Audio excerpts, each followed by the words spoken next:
Cada vez que eu vejo um cão-guia fazendo o seu trabalho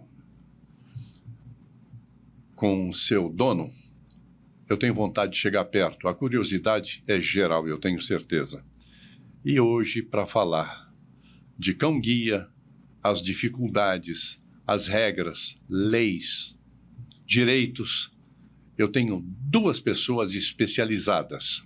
O Cristino, que é treinador de cão-guia, e o Leonardo Oliveira, que é uma pessoa com deficiência visual que gentilmente concordou em vir aqui para ilustrar com histórias as dificuldades que as pessoas com deficiência enfrentam, não por causa da dificuldade em si, mas por causa da ignorância generalizada sobre os direitos, deveres, etc., das pessoas portadoras de deficiência, das pessoas com deficiência. E eu começo já falando para o Cristino. O microfone é seu, eu agradeço demais a sua boa vontade de ter aceitado gravar conosco. Tá bem? Mas você vai prestar um trabalho, um serviço maravilhoso, Cristino, que esclareceu um monte de dúvidas. Eu trouxe apenas algumas aqui, mas você pode acrescentar as que você já domina. Vamos contar histórias. Bom, então, eu sou Cristino, eu sou uma pessoa branca de 1,83 m, cabelos ficando grisalhos, barba já branca, de magro, eu diria, e eu sou engenheiro mecânico de formação, depois fiz especialização em ciências dos materiais e depois fui navegando pela engenharia, fiz colorimetria, né? E, por fim, eu estava fazendo um mestrado em engenharia urbana e ambiental e fui fazer uma pesquisa na parte de mobilidade, avaliando ônibus no Rio de Janeiro, e entrevistei 1.000 pessoas no sistema de ônibus. Tinha uma parte do questionário que era referente a pessoas com deficiência e eu não consegui base de dados para fazer análise porque a gente não encontra as pessoas com deficiência na rua, quase, pelas dificuldades que a sociedade impõe a elas. Eu já gostava de cachorro, já tinha feito alguns cursos de treinamento de cães, mas era só hobby, eu trabalhava com outra coisa. E aí eu decidi ir para Santa Catarina estudar cão-guia e voltei para o Rio em dezembro de 2019 para montar o Instituto. E quando eu cheguei aqui, né, fui atropelado pela pandemia, a gente só pôde começar depois. E aí, então, a gente vem tocando esse processo para formar cães-guia, para, na verdade, trabalhar junto com as pessoas com deficiência visual e dar mais autonomia a elas, né, dar independência, autonomia e acessibilidade a elas. Para falar mais dessas dificuldades que a sociedade, na verdade, a sociedade é que é deficiente, né? Sim, concordo. Então, para falar mais dessas dificuldades que a sociedade impõe às pessoas com deficiência, a gente tem aqui, então, o Leonardo Oliveira. Ele atualmente trabalha na CEDIPA, que é a Coordenação de Equidade, Diversidade, Inclusão e Políticas Afirmativas da Fiocruz. O nome já é quase uma tese, né? E, então, ele trabalha lá na liderança do eixo de enfrentamento ao capacitismo, dentro e fora da Fiocruz. E ele também trabalha como consultor em acessibilidade e autodescrição. Ele já foi educador no Museu Histórico Nacional, esse aqui da Praça 15. Já trabalhou no Museu do Amanhã também como educador. E já foi bolsista do Museu da Vida, na Fiocruz. E, então, ele já atua com várias outras instituições de ensino e educação e ele tem feito vários trabalhos dessa forma na parte de assessoria e consultoria de acessibilidade. Então, Agora é você, já. Parabéns, Leonardo. Que currículo invejável. Você é jovem. Qual é a sua idade? Nem tanto, nem tanto. 38. E já 38 com anos. esse currículo invejável. Parabéns. Deixa eu fazer uma coisa. Então, deixa eu fazer essas perguntas que depois eu quero mencionar sobre a bailarina, o taxista, e eu pergunto para você. Quanto tempo você gasta para poder treinar um cão-guia? Bom, a gente está falando de indivíduos, cada um tem uma velocidade, né? Assim como nós, quando estamos na escola, às vezes demoramos um pouco mais, um pouco menos, mas basicamente são 2 anos. 2 anos. 2 anos investidos no treinamento de um cão-guia. Um cão absolutamente inexperiente, 2 anos depois está pronto para guiar. A gente começa de filhote. Do filhote? Porque a gente precisa conhecer a família desse cão. A gente tem que conhecer bisavós, avós, pais, né? O ideal são 3 gerações acima, para a gente saber que eles são limpos de doenças geneticamente transmissíveis. Essa é a primeira coisa. Depois, que eles já vêm de uma linhagem que tem essas características de comportamento. Né? Então, não é a raça que define o cão-guia, é o porte, né? Então, ele tem que ter um porte mais ou menos desse do labrador, um pouquinho mais, às vezes. Mas ele tem que ter capacidade de tração, quer dizer, um galgo tem altura boa, mas não tem tração, ele é de velocidade, por exemplo. Mas, enfim, a gente pega o filhote, a gente escolhe o filhote na ninhada para poder começar o treinamento, porque a gente vai investir 2 anos treinando, a gente já precisa ter uma base de que tem mais chance de dar certo com aquele indivíduo. Entendi. Quais são as raças? Essa você já respondeu, né? Não, na verdade, a raça mais usada hoje em dia no mundo é o labrador. 80% dos cães em serviço no mundo são labradores. Tem uma razão para isso? Bom, eles são muito dóceis, né? São muito parceiros, e a grande facilidade do labrador é que ele é focado em comida. Então a gente treina mais fácil, né? O poodle, por exemplo, é um cachorro que é usado para pessoas que têm alergia, né? O poodle é um cachorro grande, né? O poodle padrão é um cachorro grande, maior que o labrador um pouco.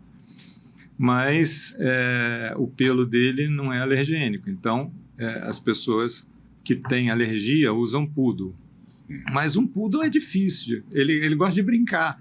Então, cada vez que você vai treinar um negócio, você ficar jogando um brinquedo, demora, né? O labrador é muito mais rápido. Mas a gente usa muito o golden também. O pastor alemão tem uma escola, por exemplo, nos Estados Unidos só usa pastor alemão, que é a Fidelco. E na França usam o Bernese. E usam também a mistura desses cães. Por exemplo, labrador com poodle dá o labradoodle. Labrador com golden dá labrador com golden mesmo, não tem jeito. Ninguém batizou. O labrador com Saint-Pierre dá... o labrador com Bernese dá Saint-Pierre, na França. Então, esses são os cães mais usados no mundo para cão-guia. Como é que o cão aprende a desobedecer uma ordem que ele não reconhece? Uma ordem, por exemplo, perigosa. A gente ensina ao cão que aquilo ali é um perigo, né? A gente mostra a ele que aquilo é um perigo. E aí ele vai aprender que na hora que chega naquela situação, ele deve desobedecer. A gente ensina, basicamente a gente usa reforço positivo. Então, sempre que ele acerta, ele é recompensado por isso durante o treinamento. Então, da mesma forma, a gente ensina a dobrar a direita, ele dobra a direita e a gente recompensa. Ele, Aí dobrar a esquerda, aí ele dobra a esquerda e a gente recompensa. E na hora que a gente vai fazer o treino de trânsito, a gente vai mostrando a ele que o carro é perigoso e quando ele para o carro, ele é recompensado. Então, Entendi. basicamente nessa... Ok. O treinador precisa de uma certificação específica? Na verdade, a gente não tem aqui no Brasil uma certificação. Existe a Federação Internacional, ela certifica as instituições, né? E os treinadores que estão nas instituições. É um processo longo, é um processo demorado. Entendi.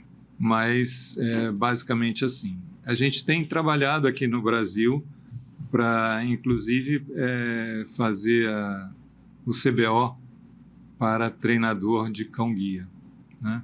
Mas a gente ainda não conseguiu fechar isso. Entendi.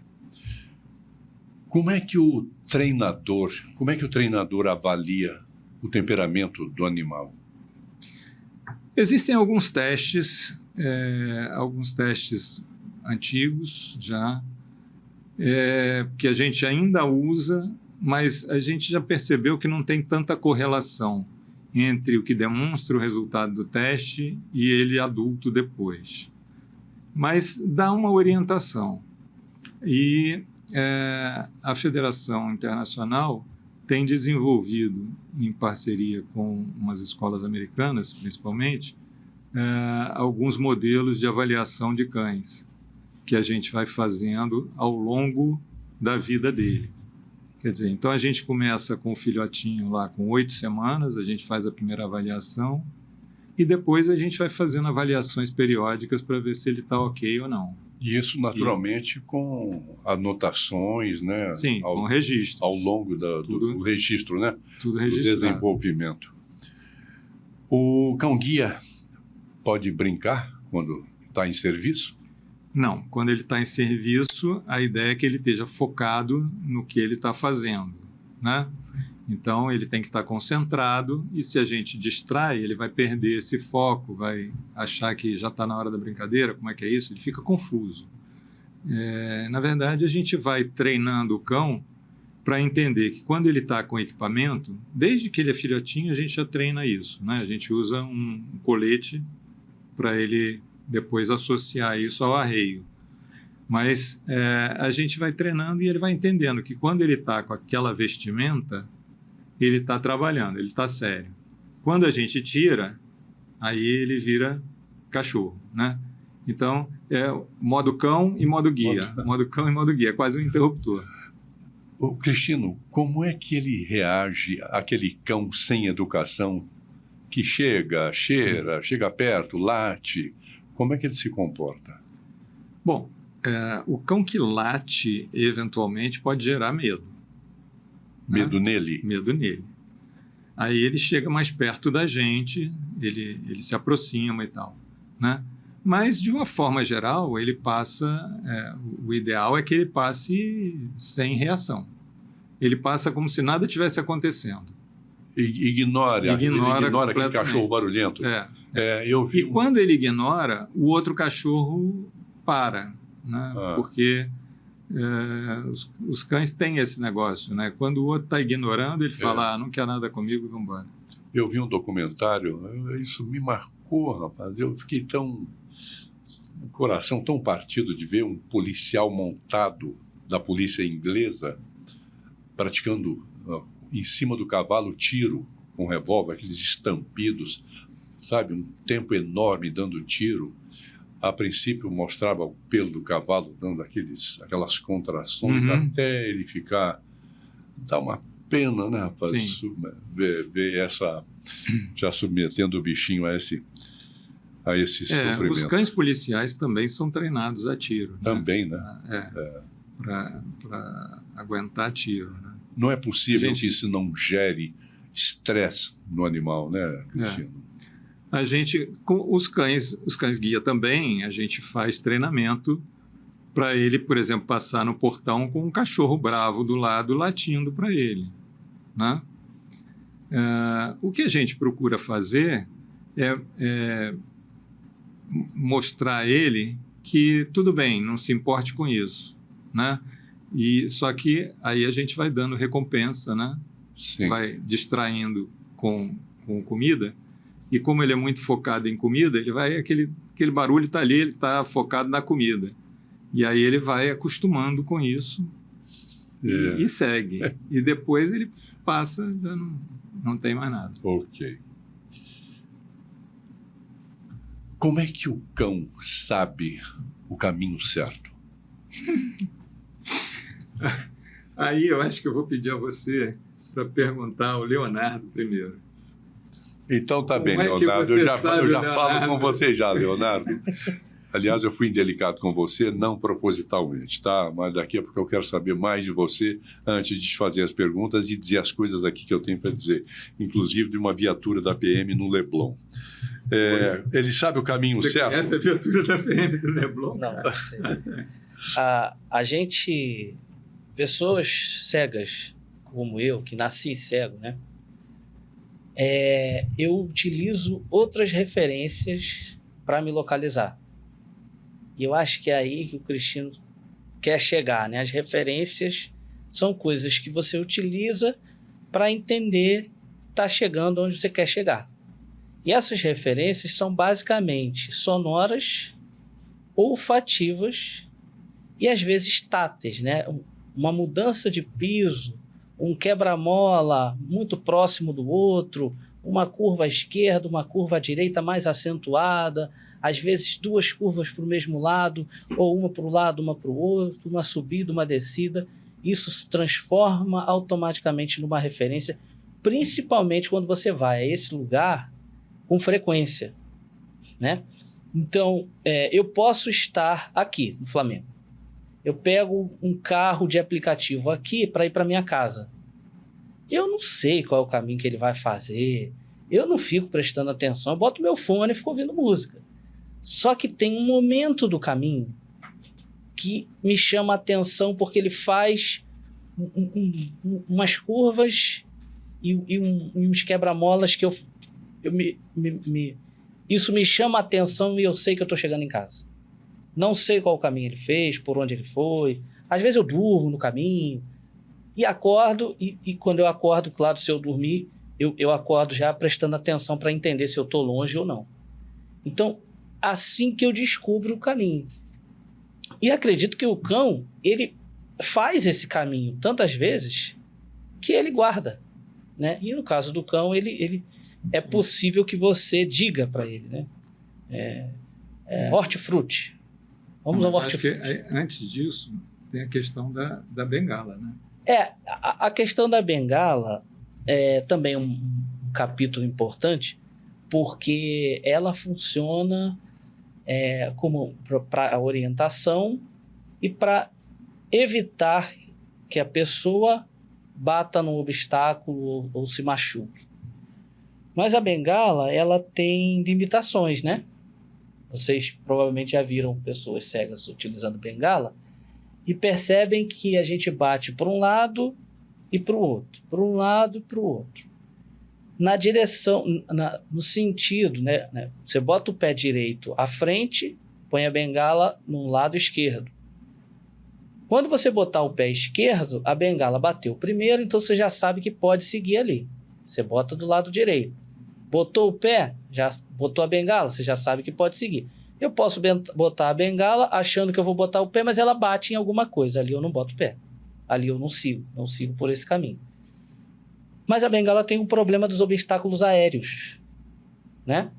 Como a bengala bate no chão e ela vai geralmente até a altura da boca do estômago da pessoa, normalmente é esse o recomendado, os obstáculos que estão acima ela não encontra. Então, obstáculos acima da boca do estômago representam perigos constantes a pessoas cegas que utilizam bengala. E aí o cão-guia é uma solução para isso. O cão-guia identifica obstáculos a qualquer nível e, normalmente, quando ele está diante de um obstáculo, ele para para que a gente escaneie com a mão, né? Como eu levanto a mão, punho, né? A mão virada, Sim. e eu toco, quando ele para, eu posso escanear com o pé, que pode ser um degrau, ou eu escaneio com a mão, porque pode ser um obstáculo aéreo. E aí eu sigo ou não, ou peço para ele procurar outro caminho. Então são soluções, né? O cão-guia, a gente tem tempo para falar bastante assim dos pontos positivos do cão-guia, além desse, do obstáculo aéreo, tem muitos outros. Sim. Mas esse é só um, além de também ele localizar elevadores, escadas rolantes, banheiros, farmácia. Ele localiza sem que você precise pedir a alguém, né? Eu poderia, com a minha bengala, chegar aqui nesse prédio enorme, que eu nunca vim, e precisar que alguém me diga onde é o elevador, que alguém me leve até o elevador. Com o cão-guia, eu posso chegar a esse prédio e pedir para que ele ache o elevador. Mesmo que ele nunca tenha estado no prédio, ele sabe onde está o elevador. Ele sabe onde está o elevador, mas nesse prédio especificamente, ele tem pelo menos dois tipos de elevadores. Tem um elevador que parece que vai para os andares mais altos, né? Mais para cima. Sim. Ele não sabe isso, ele vai achar o elevador. Ele não sabe que o elevador vai para esse ou para aquele lugar. Ótima questão. Ele acha o elevador. Sim, como ele achou imediatamente a coluna que trouxe até o estúdio? Não, ele foi primeiro no outro. Aí você teve que contar com a orientação de alguém. Voltar e pedir orientação para poder achar o elevador certo. Eu só te peço, por gentileza, não fique espantado, porque eu sou absolutamente leigo e tenho uma enorme curiosidade. Não. Como eu já cometi um monte de erros por causa lá do meu amigo professor Francisco Lima. Eu já falei dele para você, Francisco Leonardo Lima. Conhece. Você conhece? Ele me deu aula também. Francisco Lima? Sim. Olha, tivemos um tempo juntos. Eu fui para... Ele fez um trabalho, uma palestra lá em Colatina, eu fui lá ficar com ele. Foi bom demais. Convivia com a Ocra, que é a cachorra dele, e foi onde eu cometi, Cristino, todos os equívocos. Todos, de abraçar. Mas aí eu até quero me isentar um pouco, totalmente da culpa, porque ele veio para fazer um trabalho junto comigo relacionado à audiodescrição. Eu estava no hotel com ele sentado numa cama e eu em outra, e ele com um computador no colo. A Ocra começava a se mexer devagarinho, chegava e colocou o queixo no meu joelho. E aí eu dizia assim, dá licença, eu estou trabalhando com o seu patrão, eu não posso te dar atenção. E ela ficava me olhando. Eu falei, dá licença, eu não quero te machucar, mas eu preciso trabalhar. Dá licença. E passava a mão na cabeça. E não podia. Aí teve uma hora que o Chico falou, mas você pode levar ela está precisando urinar. Fazer banheiro. E eu, como é que você sabe, Chico? Deve ser por tempo. Levei em frente onde ele pediu para levar, fiz tudo de volta. Quando eu cheguei, ele foi até meio ríspido com ela, que ela não sei o que, ela foi, daqui a pouco está ela perto de mim. Cometi, Leonardo, todos os equívocos. Mas sim. Deixa eu seguir nesse daí, depois eu quero voltar à questão do guiar. Bom, primeiro, quando o cachorro está com a gente assim, por exemplo, estamos aqui, podia ser um bar, podia ser, né? Agora a gente está fazendo isso daqui, não vamos distrair. Mas podia ser um bar, está todo mundo distraído, conversando, batendo papo e tal, ele está aqui, alguém quer fazer carinho no cão? Pergunta, pede e, ok, pode. Aqui, ele sabe que ele não está guiando, né? Não é para fazer bagunça de deixar ele levantar, pular em cima, não sei o que e tal. Se ele sentar aqui, ok, faz um carinho, beleza. Funciona, pode ser. Então, às vezes a gente está no elevador aqui, estava sentado, o cara chegou, pode fazer carinho? Não pode, porque ele está concentrado, é um elevador só. Você chegou a ouvir isso agora? Sim, cheguei. Chegamos. Dentro do elevador, o cara Alguém perguntou... Alguém pediu para passar a mão? Mas o cara pediu. Então a ideia é essa, conversa com o cego. né? Pergunta se pode. Se o cego deixar é porque pode, se o cego não deixar é porque não pode. Então, se o Francisco Lima deixou você passar a mão na ocra, é porque realmente podia, ele sabia que podia e não teve problema. Alivia a sua consciência. Mas só que o meu caso com ele foi muito pior, porque eu passei a conversar com ela, sabe? Passar a mão. Enquanto está mesmo focado no trabalho, né? Na hora que ele levanta aqui, vai guiar, vai procurar a saída, vai não sei o quê, aí não pode, ele tem que estar concentrado, né? Se a gente começa a distrair, ele vai querer brincar e tal, perde o foco, não é recomendável de jeito nenhum. Na rua, às vezes a gente está andando na rua, passa gente falando finge de gatinho, miau, miau, para ver se distrai o cachorro. Cara, que ideia, né? Tem de tudo, tem de tudo. Isso aqui é de matar, né? Usando a palavra. Pelo amor de Deus, é um animal trabalhando, pô, respeita. Eu andando na Voluntários da Pátria, o trânsito parado, o cara abriu a janela do carro e começou... ele vai olhar para mim, você vai ver, chamando o cachorro, entendeu? Para distrair o cachorro, para ver se conseguia. Agora quer dizer, passa a ser um desafio isso, quer dizer, o cara quer mostrar que ele consegue distrair o cão-guia. É muito doido isso, é muito doido. As pessoas estão fora da casa. E o que isso acarreta para o dono do animal, né, Leonardo? Tem uma coisa importante que ele estava falando sobre perguntar. Porque as pessoas fazem muito sem perguntar.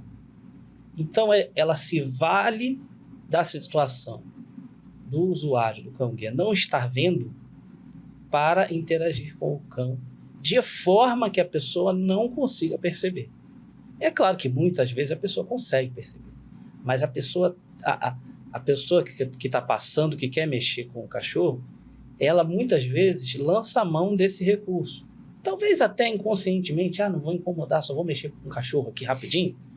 Mas esse mexer com o cachorro rapidinho é o problema, né? O problema é porque ele está trabalhando, provavelmente está focado e não é para ser distraído.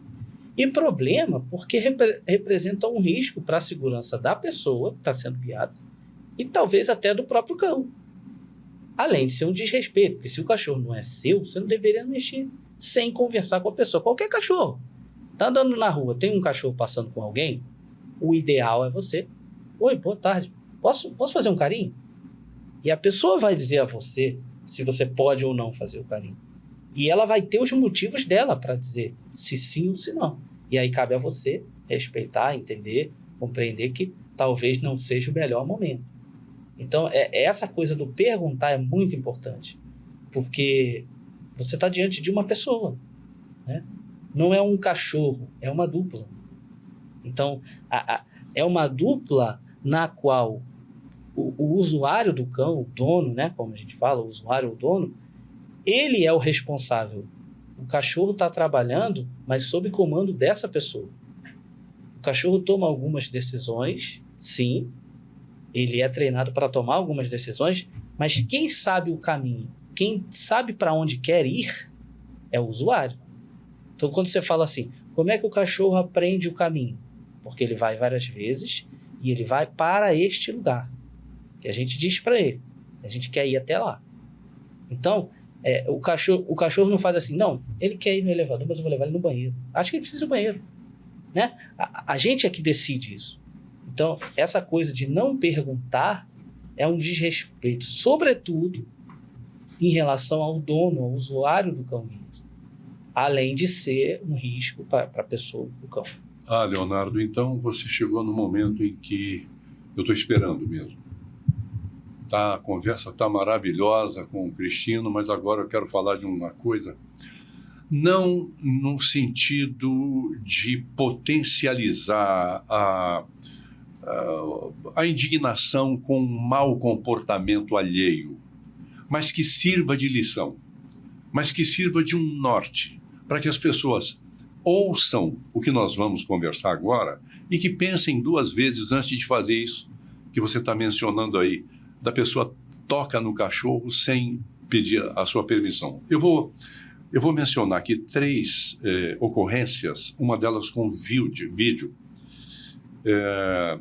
que ilustram bem as dificuldades que você enfrenta. Eu estava no Leblon caminhando perto do shopping Leblon, quando eu vi uma pessoa com deficiência e a bengala indo para uma coisa que me pareceu que ele ia ele estava com a bengala, mas dá aquela angústia, né, da gente, então, será que ele vai esbarrar de passar na mureta que tem, onde tem aquele rio? E eu comecei, ele vai passar pela mureta e vai... Aí eu corri, cheguei perto dele, eu falei, com licença, pois não? Você está indo para onde? Para o Leme. Para o Leme? Tem algum veículo te esperando? Não. E como é que você vai para o Leme? A pé. Você sabe onde fica o Leme? Não. Mas eu tenho que ir à casa de alguém. Aí eu falei, mas olha, é muito longe, dá seguramente uns 10 quilômetros, né? Talvez. De 8 a 10 de 8 a quilômetros. 10 quilômetros. 8 a 10 quilômetros até o Leme a pé. Não é saudável, mas... eu falei, olha, você pode me tirar Estava uma viatura parada ali do lado. Quando eu cheguei perto da viatura, os 2 policiais estavam olhando a tela do celular, bem relaxados. Aí, com licença, o da porta olhou para mim, ainda segurando o celular. Olha, eu estou com aquela pessoa ali com deficiência visual e ele está indo a pé para o Leme. Vocês não poderiam dar uma rapidinha, botar ele aí na viatura, levar até lá? Ah, não posso sair daqui não, que eu estou de vigilância. Aqui, a vontade é mesmo, está vigilando mesmo tudo aí na tela do seu telefone, e ele se recusou. Aí eu falei, amigo, eu não tenho como te ajudar, que eu não posso ir ao Leme. Ele falou, não, mas eu chego lá. Não sei o que ele fez. Eu só levei ele até antes de ser a Taúfo de Paiva, Visconde Pirajá. Levei até Visconde Pirajá. Falei, segue sempre aqui. Essa rua vai virar à direita e chegar chegando na Nossa Senhora de Copacabana, ali eu vou me orientando. E aí travei contato real com uma dificuldade de uma pessoa com essa deficiência.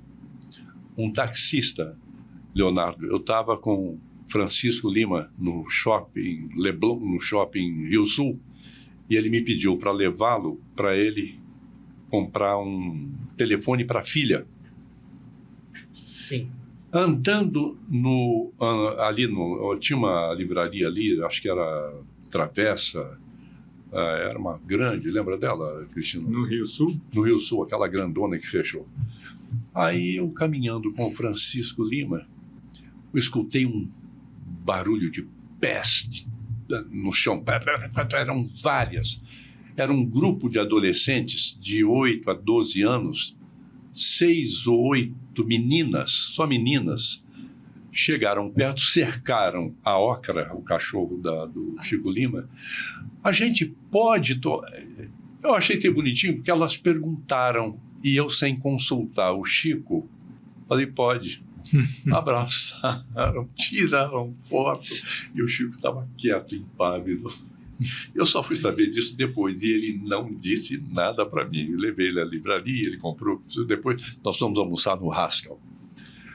Na hora de ir embora, fomos para o ponto de táxi. Quando chegou o táxi, aquele funcionário que abre a porta, quando abriu, o motorista disse, esse cachorro aqui no meu carro não entra.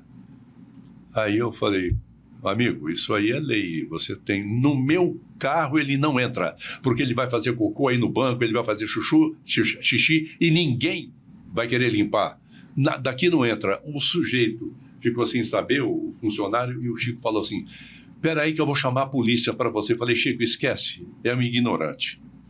Mas criou um estresse tremendo para o Chico, para mim.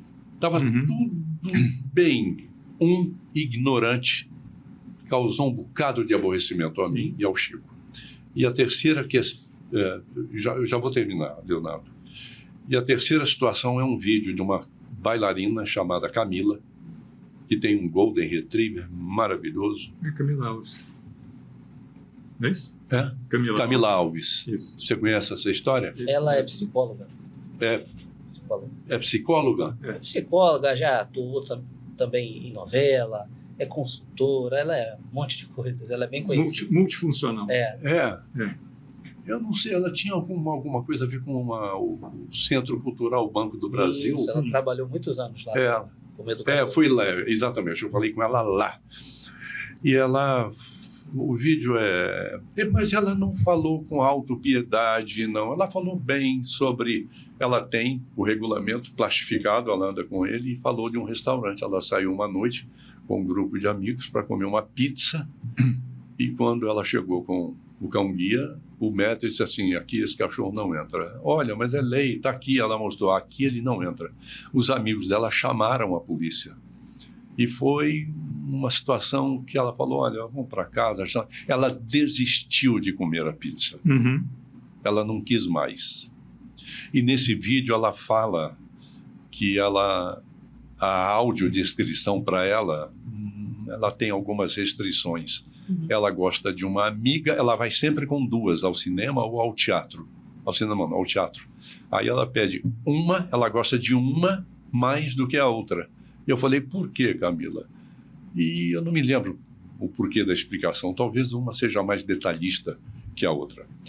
Quais são as coisas que te aborrecem ou que têm te aborrecido e aquelas que te marcaram bastante, Leonardo? Eu queria comentar essas histórias porque elas têm muito a nos ensinar, né? Primeiro, a primeira história do rapaz no Leblon, que ele ia para o Leme. Bom, uma coisa muito importante de toda essa conversa é que não sabe o que fazer e quer ajudar, faz o que você fez. Pergunta para a pessoa: você quer ajuda? Posso te ajudar? Como eu posso te ajudar? E aí você vai decidir se você pode, se você tem como, né? Isso é o ponto mais importante dessa conversa. Porque nós estamos diante de uma pessoa com deficiência, porém uma pessoa que sabe onde quer ir, pode não saber como chegar, e aí a gente poderia ir para outra conversa, mas ele vai chegar. Com o suporte adequado, as condições adequadas, ele vai chegar. Isso é importante. Outra coisa, eu tenho uma história de viatura policial. Aconteceram 2 histórias comigo dessa de viatura policial. Uma, eu estava na Presidente Vargas, eu trabalhava ainda no Museu Histórico, era um sábado à tarde, estava começando a chuviscar, e um policial se ofereceu para parar o ônibus para mim. Na época eu ia pegar ônibus. Da Presidente Vargas para o Museu Histórico era 15 minutos, 10 minutos de carro ou de ônibus. E nós ficamos ali, não passava ônibus. Daqui a pouco ele falou: rapaz, eu acho que eu vou levar você lá. Aí eu falei: rapaz, melhor não, para o ônibus aí, é melhor, vou de ônibus. Não, meu colega já está chegando aqui. Quando ele acabou de falar, o outro colega encostou com a viatura, falou: vamos entrar ali, a gente vai rapidinho.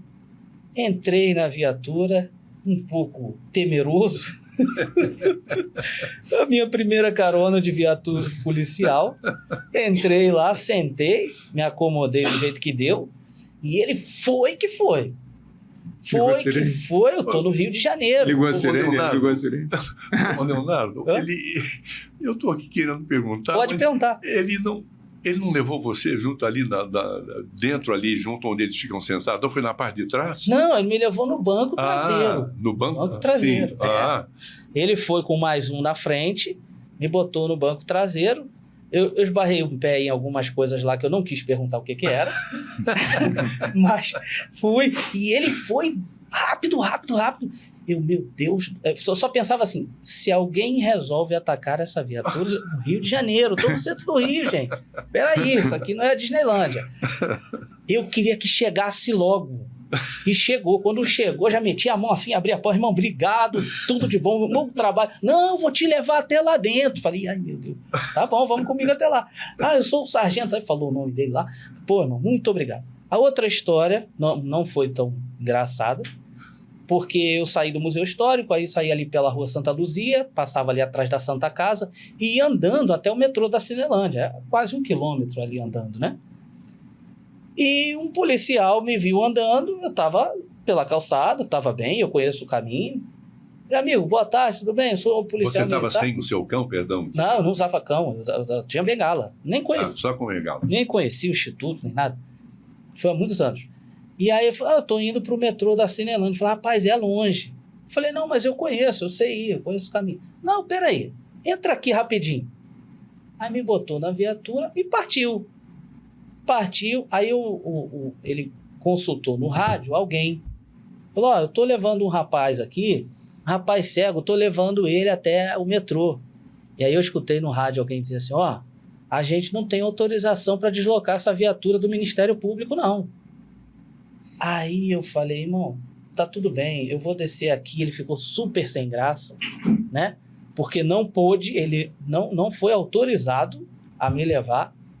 Ser solidário. Ele só conseguiu andar 100 metros comigo, ali antes da Antônio Carlos, me deixou ali na Antônio Carlos para atravessar. Antônio Carlos são 2 ou 3 pistas, né? Para atravessar. Ele não pôde. Aí foi uma situação de que ele não pôde. Mas sobre o Rio Sul, Francisco Lima e tudo isso, né? Passa por aquela primeira conversa que a gente estava tendo. Qualquer coisa sobre a pessoa com deficiência, ela tem que ser consultada. Posso tirar esse copo daqui? Pode. Olha, o copo... Posso botar mais água? Pode. Posso? Então, tudo que tem a ver com as pessoas com deficiência, elas precisam ser consultadas. Quando eu era aluno do Benjamin Constant, na década de 90, eu tive professores cegos, e isso me ensinou muito, sobre esse respeito à autonomia das pessoas com deficiência. Me ensinou muito sobre esse limite que a gente precisa dar, mesmo que alguém queira ajudar. Porque quando você não sabe como ajudar, você pode, infelizmente, com a melhor intenção, atrapalhar. Sim. Então, se você tira uma pessoa da rota que ela está acostumada a ir, porque a sua rota é melhor, e aí acontece qualquer coisa no caminho, você não pode levá-la até o destino, você simplesmente deixou essa pessoa perdida. Então, a sua tentativa de ajudar acabou atrapalhando.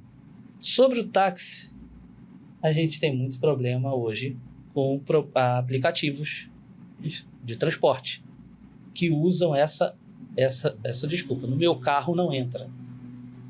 No caso do táxi, a coisa é um pouco melhor, porque o táxi tem essa concessão, né, do Estado, e geralmente, assim, das histórias que eu conheço de outras pessoas também, é onde se tem menos problema. Nos carros de aplicativo, é onde as pessoas cancelam, as pessoas dizem que não vão levar, as pessoas fazem muitas... Tem aqueles que são legais, né, que querem conversar, porque eu também tenho cachorro, nossa, que lindo, que eu posso tirar uma foto. Mas tem muitos, em vários lugares do Brasil, a gente conhece histórias de pessoas que já tiveram e que têm ainda problemas ao fazer um transporte. E aí, quando você conta a história do professor Francisco que quis chamar a polícia, gente, às vezes a gente só quer ir para casa. A gente só quer fazer o trajeto. Não quero chamar a polícia, não quero criar um problema. Só para eu sair daqui e ali. Né? Às vezes não tem jeito, você tem que chamar. Porque se você não chamar, aquela pessoa que está colocando aquela restrição, ela vai achar que ela está certa. Né? Então, o que a gente precisa, que é basicamente meu trabalho hoje na Fiocruz e fora, é informar, educar, né? Chamar as equipes das empresas, das instituições públicas, e sentar todo mundo e falar, gente, vamos conversar sobre capacitismo. Precisamos falar sobre capacitismo, que é essa ideia que se tem de que a pessoa com deficiência é menos capaz por conta da deficiência. Então, o fato de alguém ser cego, ser surdo, ser usuário de cadeira de rodas, ser autista, ser uma pessoa com síndrome de Down, torna ela menos capaz? Não. O que torna ela menos capaz é um nível de suporte que ela não tem, é o respeito e a dignidade que ela não tem, é o acesso à educação, ao trabalho, ao lazer que ela não tem. Isso torna as pessoas com deficiência coloca a gente em uma situação de vulnerabilidade e de dificuldade de fazer as coisas mais básicas como essa, pegar um carro e ir para casa. Entrar num restaurante para comer uma pizza. Quando é que uma pessoa sem deficiência tem dificuldade para entrar num restaurante e comer uma pizza? Não tem. Nenhum. É só você querer escolher o seu restaurante. Vai lá, senta, come sua pizza, paga e vai para casa. Você nem pensa nisso, isso é automático. Mas quando a gente pensa, eu estou querendo assistir um filme. Aí você já tem que pensar, bom, será que tem audiodescrição? Mas e esse cinema? Como é que é para chegar até lá? Você tem que ficar calculando se dá, se é tranquilo, se vai ter acessibilidade. Ou seja, você não pode escolher. Não é que alguém te proíba. É que se você escolher qualquer coisa, você simplesmente não vai ter acesso. Ou não vai chegar, ou vai ter dor de cabeça. Isso não é. Está muito longe de ser um vitimismo. Ah, então você está dizendo que as pessoas com deficiência são tristes e sofredoras? Não, não. A gente aprende a lidar com a dificuldade, embora não devesse ser assim. A gente cria uma casca, né? Sim. Que a gente suporta algumas coisas que não deveria. Mas aí é isso, né? Você tem um dia que você não está bem e aquilo te faz mal. Você tem ao seu lado uma legislação que é a legislação brasileira em relação aos direitos da pessoa com deficiência. É uma das melhores do mundo. Mas quem fiscaliza? Quem pune? Eu ia perguntar isso. Quem é que fiscaliza isso? Fiscalizar é muito... Ou então um canal pessoal. de denúncia. Um canal de denúncia. Canal Eu de sei denúncia. que é estressante isso. Você sai, como você disse, quero ir para casa. Pega um aplicativo que grosseiramente diz aqui não entra. Aqui não. Aí vai você pegar o seu celular, chamar um número de polícia e esperar a polícia chegar. E ele vai esperar? E ele vai esperar? Não vai. Ele vai embora, vai pegar outros passageiros e continuar trabalhando, você já ficou com o seu aborrecimento. Sim. Léo, eu vi uma situação... Tem um outro detalhe, desculpa te interromper. Mas muitas vezes a polícia chega e a polícia também não conhece a lei. Não sabe o que fazer. Não sabe o que fazer. Então a polícia até dá razão ao cara, ao motorista, porque não conhece a lei.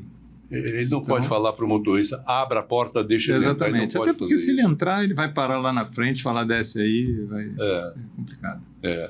Léo, há uma agência dos Correios na Rua Jardim Botânico, logo depois da Lopes Quintas. Eu fui fazer uma postagem e fiquei, claro, de uma maneira muito discreta, percebendo a postalista trabalhando. Eram 2 ou 3 guichês e uma delas uma moça de pouco mais de 24, 25 anos, sem um braço. Essa moça estava embalando uma caixa, passando aquela fita do Sedex, com a ajuda do ombro, com a ajuda do queixo, com a ajuda da boca, e ela com uma caixa de encomenda virou todos os lados, carimbou, fez todos os cálculos. Eu estava na fila esperando, falei, que coisa admirável, deram um limão para essa moça. Olha, está aqui a moça trabalhando, dizendo, tem minha limitação física, sim, mas estou trabalhando, estou sendo produtivo, estou sendo útil. Eu tenho certeza, Léo, de que nem todo dia é um dia maravilhoso. Você é uma pessoa muito simpática, você tem uma fluência verbal admirável. Você também, Cristino. Mas eu posso imaginar, sim, a quantidade de problemas e aborrecimentos que você tem que enfrentar. Não deixa de ter uma certa tensão quando no começo do dia você sai com seu cão e você tem que ir administrando tudo que vai acontecendo, né? Tem alguém que vai chegar, vai brincar, tem um que, como o motorista inconveniente aí do Cristino, na Voluntários da Pátria. Na verdade, a gente precisa sempre fazer escolhas, né? Porque eu acredito que todo mundo passa por isso, por dificuldades, por estresse, por coisas, às vezes, que você não espera. E como eu disse, a gente vai criando essa casca, a gente vai ignorando algumas coisas, fingindo que não é com a gente, entendendo que aquilo ali é uma falta de informação, não é intencional. Claro, como você disse, um dia ou outro, você não vai conseguir ignorar. Você não vai conseguir, isso é uma falta de informação, isso não é por mal. Você, como um ser humano, vai ter dias que isso vai te afetar. Mas ainda assim, você tem uma coisa que eu não sei explicar, que mas eu quero. É difícil sair, mas eu quero. Eu quero trabalhar. Eu não quero ficar em casa. Eu não quero receber tudo nas minhas mãos. Eu quero ir à luta e chegar onde eu quiser.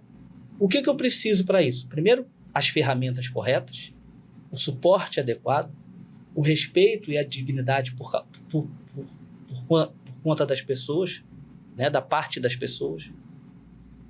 O direito de escolher desistir, se eu quiser desistir, porque eu não sou exemplo de superação para ninguém. Eu não estou para isso. Nenhuma pessoa com deficiência precisa ser exemplo de superação. É só alguém que está vivendo a vida. Está querendo trabalhar, está querendo estudar, está querendo formar família, está querendo passear com o seu cachorro, mesmo se ele não for cão-guia. Porque antes de eu conhecer o cão-guia, eu tenho uma cachorra, uma cadelinha, pastor alemão, que eu saía com a minha esposa e meu filhinho pequeno, a gente saía para passear e todo mundo perguntava se era cão-guia.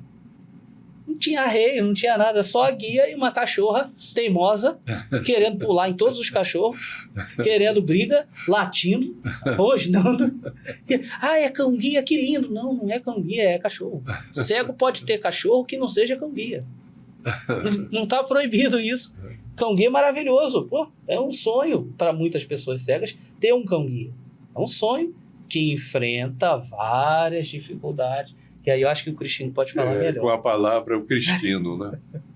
Não é uma coisa fácil, né, Cristino? Não é.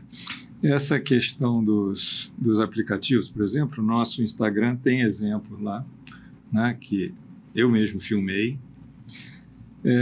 Isso acontece o tempo todo. O cara do aplicativo, ele diz, o carro é meu. E ele não entende que o carro é dele, assim como o táxi também é do proprietário do táxi, assim como a van é do proprietário da van. Só que todos eles estão em uso coletivo, né? Quando eles estão trabalhando, eles estão em uso coletivo. Ele não é um coletivo, não é um transporte coletivo, mas ele está em uso coletivo. É um veículo de uso individual com uso coletivo. E aí ele está sujeito à lei do cão-guia, por exemplo, né? Essa questão do acesso, a gente já teve algumas dificuldades. Aqui perto acho que não tem problema citar quem é, né? Até porque depois eu vou falar bem. Eu fui no Hortifruti ali da Marquês de Abrantes e a gente foi entrar e o cara falou, aqui não pode cachorro. Eu falei, mas é cão-guia. Não, mas não pode cachorro.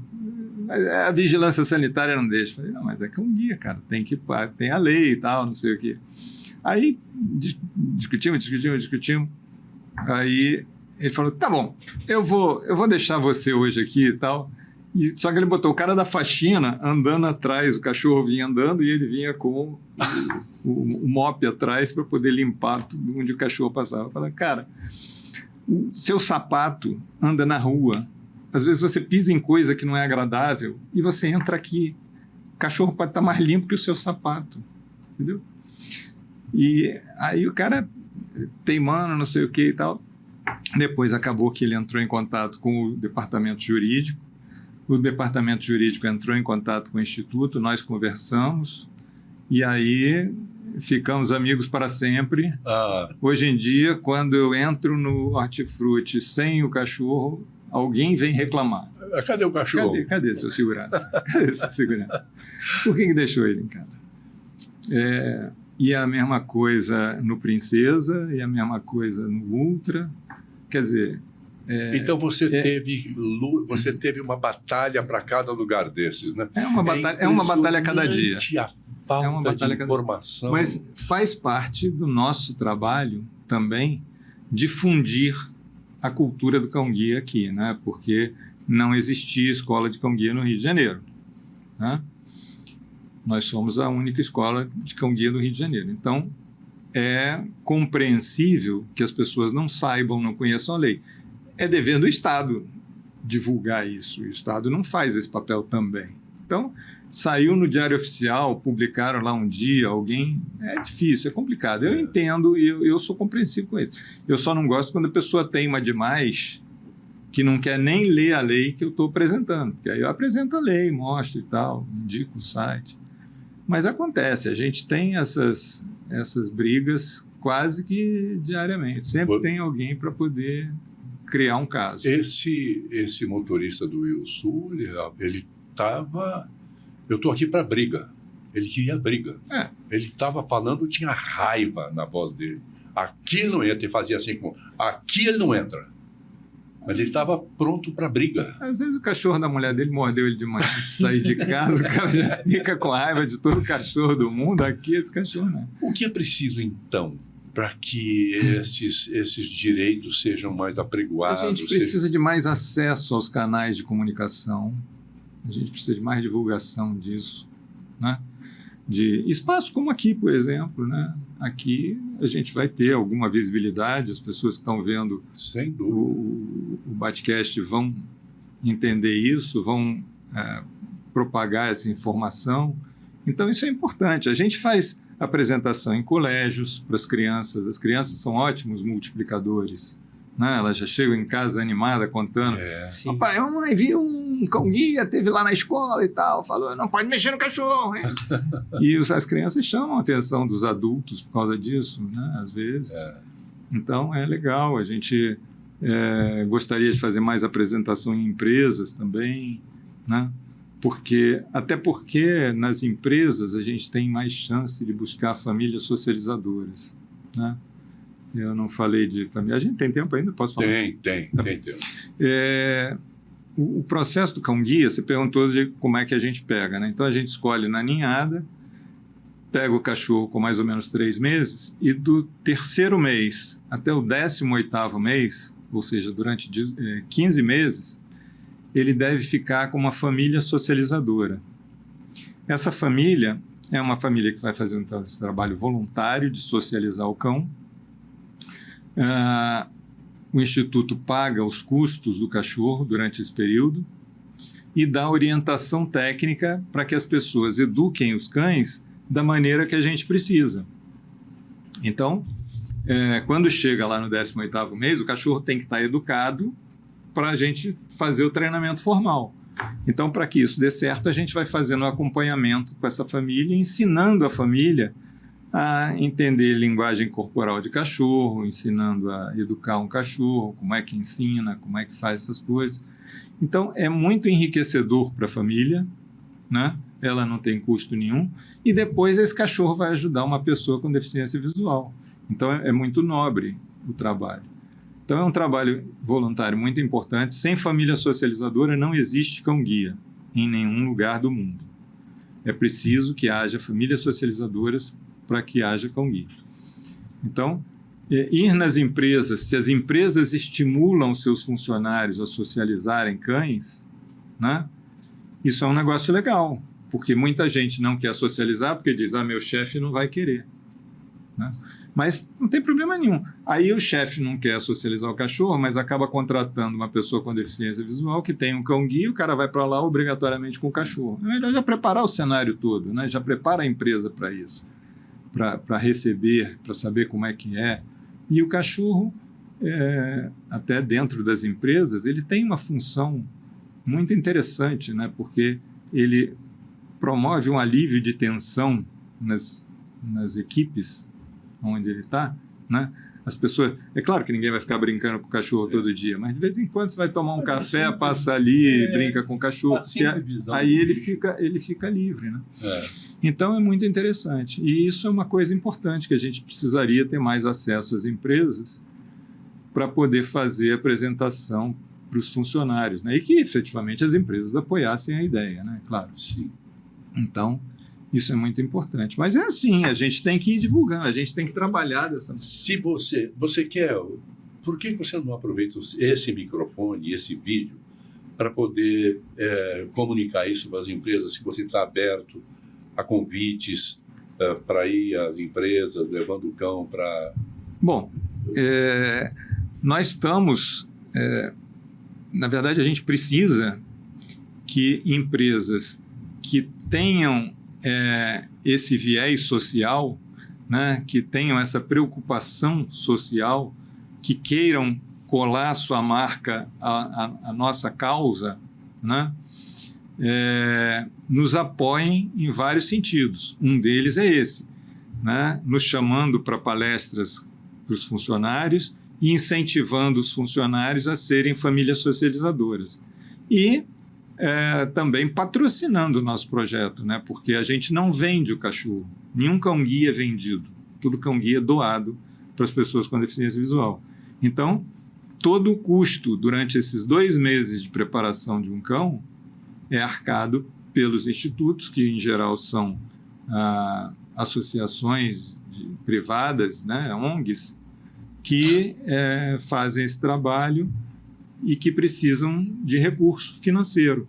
Então, é uma ótima oportunidade para essas empresas, né, para poderem apresentar à sociedade a sua preocupação com essa causa, né? Então, fica aí a dica para as seguradoras, por exemplo, né, porque um cão-guia leva uma pessoa que não enxerga com segurança. Fica para Chili Beans, alô, Caíto Maia. Você que está acompanhando aqui essa conversa instrutiva, maravilhosa, ninguém aqui está fazendo nada panfletário, só quer um pouco mais de conhecimento, um pouquinho mais de compreensão, só isso, para que tudo possa caminhar num trilho sem atrito, numa harmonia em que as coisas possam correr de um modo satisfatório para todo mundo. Então, se você recomendar esse vídeo para sua família, para amigos, mais pessoas vão ouvir coisas aqui que eles nem imaginam. Cristino, o que você, já estamos nos preparando para o encerramento, o que é que você gostaria de falar? Depois eu pergunto a mesma coisa para o Francisco, para o Leonardo. Francisco, por causa de Francisco Lima. Leonardo. Fica à vontade, Cristino. Bom, uma última pergunta. Sim. Qual é o tempo de atuação do cão-guia e depois que ele se aposenta, o que é feito desse animal? O cão-guia, ele trabalha por 8 anos, tempos médios sempre, né? Ele trabalha por 8 anos e, em geral, ele vive até os 15, 16. Então, ele se aposenta com 10, né? Ele treina 2, trabalha 8, se aposenta com 10. E aí ele vira um pet.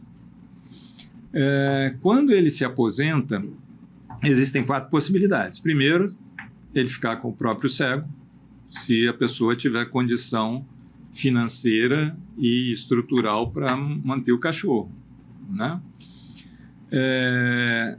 Quer dizer, tem que ter uma família dando apoio. Bom, se não tem, ele pode ficar com a família do cego, quer dizer, com os pais ou com o irmão, alguém que tenha muito contato também, que tenha tido muito contato com esse cachorro. A outra alternativa é com um amigo dessa pessoa, que ainda assim o cachorro teve contato e a pessoa vai continuar com contato com o cachorro. O que acontece é que normalmente a pessoa com deficiência visual, ficar com o cachorro é difícil porque ela quer outro, né?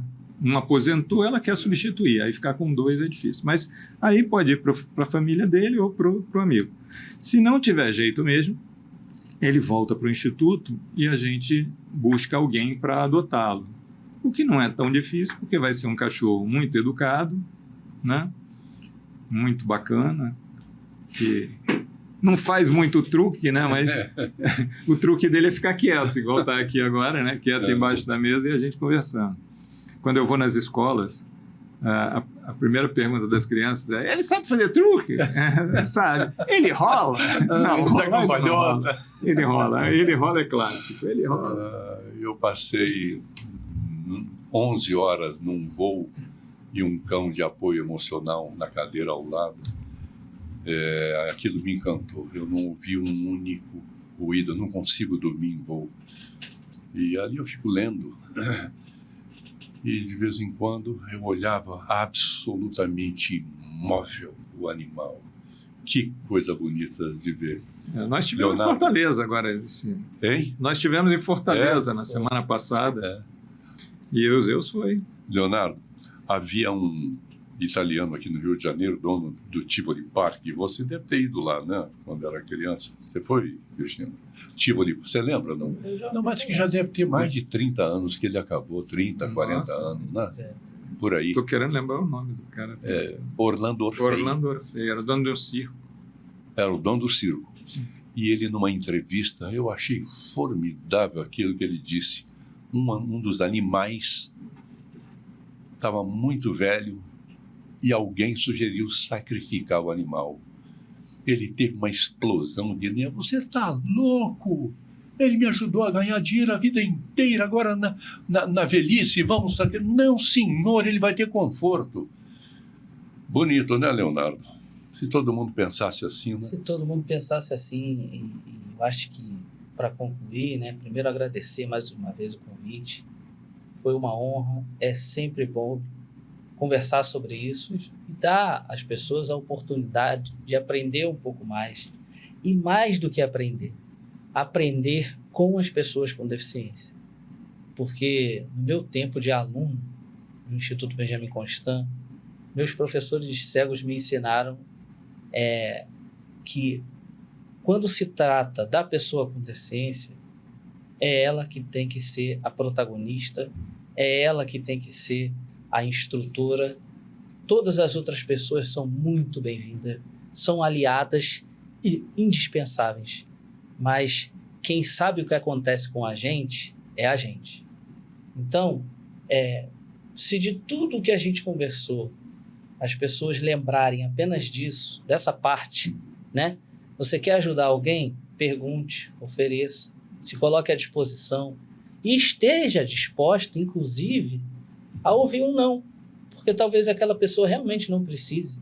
Talvez ela queira fazer um exercício de fazer aquele caminho por ela mesma. E todo mundo tem esse direito, inclusive de errar, inclusive de tomar decisões erradas, como todo mundo toma, né?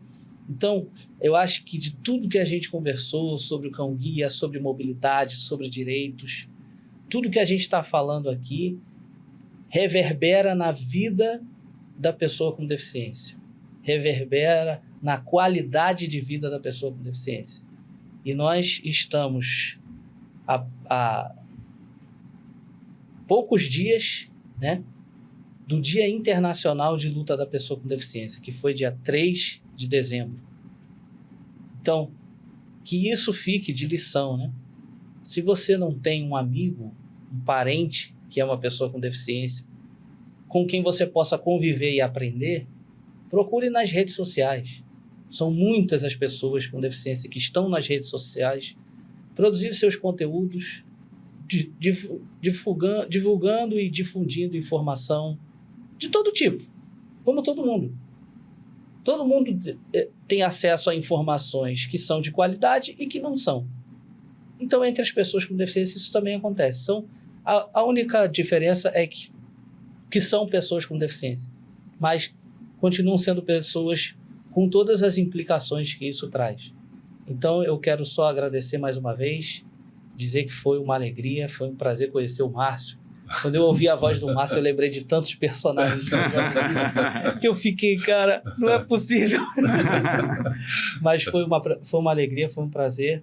E o Instituto continua à disposição, nós continuamos à disposição das empresas, das escolas, das pessoas que quiserem somar esforços, se tornando voluntários do Instituto, sendo famílias socializadoras, para que a cultura do Cão Guia seja mais difundida aqui no Rio e daqui a alguns anos, quem sabe, a gente esteja aqui ou em outros lugares contando mais histórias alegres e de sucesso do que de constrangimento. Eu acho que que Deus te ouça.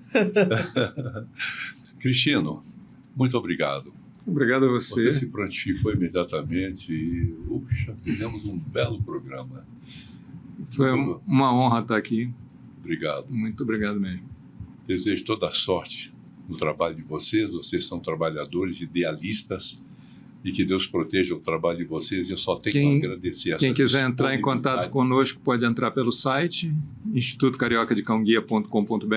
Então, eu te peço uma coisa, fale bem pausado todos os contatos para que quem queira entrar em contato por qualquer razão, para esclarecimento, voluntariado ou convidar para palestras, isso tudo é bom que as pessoas... Claro. Pode usar à vontade. O site está meio capenga, ele está sendo reformulado agora. Construção. Tem uma pessoa nos ajudando com isso. Espero que esteja em breve, antes do Natal, isso saia. Mas então é Instituto Carioca de Cão Guia, sem tio, .com.br, tudo junto, né? Instituto Carioca de Cão Guia, tudo junto, .com.br. E o Instagram é @Cão Guia Carioca, Cal Guia, né? Sem o tio. Cão Guia Carioca. O meu e-mail também tem cal, é locução, é locucal. Estamos sempre à sua disposição. Agradeço de novo a vocês dois, Leonardo e Cristiano, e a você que está acompanhando esse programa. Divulgue essas ideias, comente com seus amigos o que você ouviu aqui.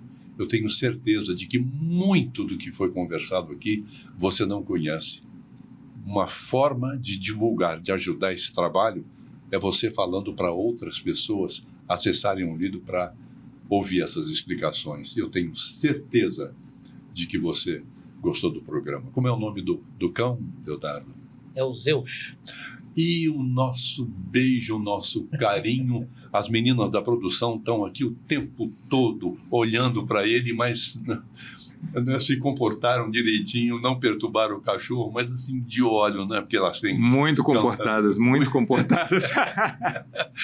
Olhando com carinho para o Zeus. Toda a sorte do mundo para vocês. Muito obrigado. Obrigado. Obrigado.